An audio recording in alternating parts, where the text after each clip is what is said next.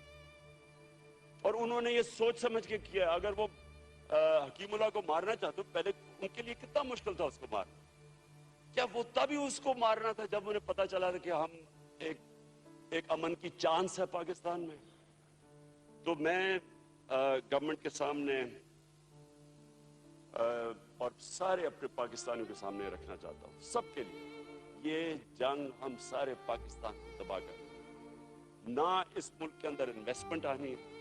Investment کی آپ دیکھ لیں کہ کیا حالات ہیں آج، ہم جا کے جس سے باہر بات کرتے ہیں کہ جی پختونخوا میں انویسٹمنٹ کرو، وہ پہلا سوال پوچھتا ہے کہ جی ہماری جان کی مال کی حفاظت کون کرے گا؟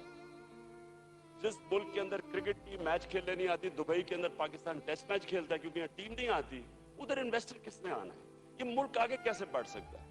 یہاں بے روزگاروں کی فوج ہے، دن بدن مہنگائی بڑھتی جا رہی ہے، لوگ پستے جا رہے ہیں، ویسے لوگوں کو ہم دھکیل رہے ہیں، جو مجرم بنا رہے ہیں لوگوں کو، ان کا گزارا نہیں ہے اس میں، تو ہم آگے کیسے بڑھ سکتے؟ یعنی ہمارے جو معاشی حالات ہیں وہ کنیکٹڈ ہیں اس وار آن ٹیرر سے۔ وار آن ٹیرر کیسے ختم ہوگی جبکہ وہ ہمیں بات چیت ہی نہیں کرنے دیں گے؟